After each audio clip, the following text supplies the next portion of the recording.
NCP नेता शरद पवार अपने राजनीतिक खेल के लिए जाने जाते हैं।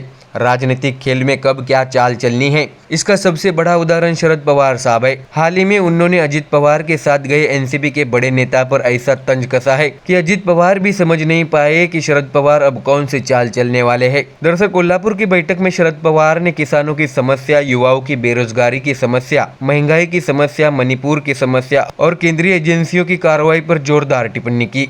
शरद पवार ने ईडी के नोटिस पर अपना रुख बदलने वाले हसन मुशर्रफ का नाम लिए बिना उन पर तंज कसा है।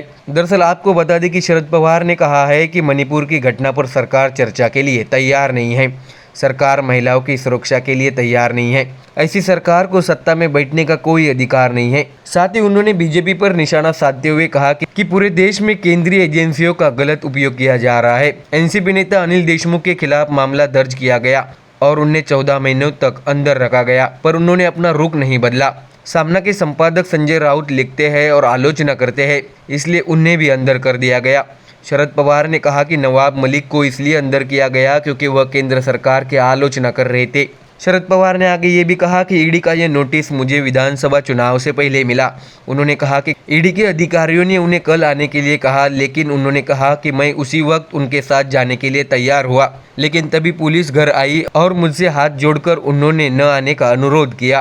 पवार ने आगे कहा कि मैंने उस बैंक से कभी कर्जा ही नहीं लिया, यह सिर्फ डर पैदा करने की कोशिश थी। शरद पवार ने आगे कहा कि जिनकी भूमिका सच्चाई की है वे डरते नहीं हैं। आज ईडी ने कई लोगों को नोटिस दिया है और कुछ नेताओं ने अपना रुख भी बदल लिया है। कोल्हापुर में ईडी का नोटिस आया था, मैंने सोचा था कि वे इससे निपट लेंगे, लेकिन हो कुछ और ही गया। घर की महिलाओं ने कहा कि हमारे साथ अन्याय करने पर हमें गोली मार दो, लेकिन घर के मुखिया ने यह साहस नहीं दिखाया। शरद पवार ने बिना नाम लिए हसन मुशर्रफ की आलोचना करते हुए कहा कि उन्होंने बीजेपी के साथ जाना पसंद किया। इस बीच ये देखना अहम होगा कि मंत्री हसन मुशर्रफ और अजित पवार समेत शरद पवार की आलोचना का क्या जवाब देंगे। इसी के साथ पवार ने चंद्रयान 3 पर भी बात करते हुए कहा कि एक चीज की खुशी है कि चंद्रयान 3 की लैंडिंग पर पूरी दुनिया की नजर थी।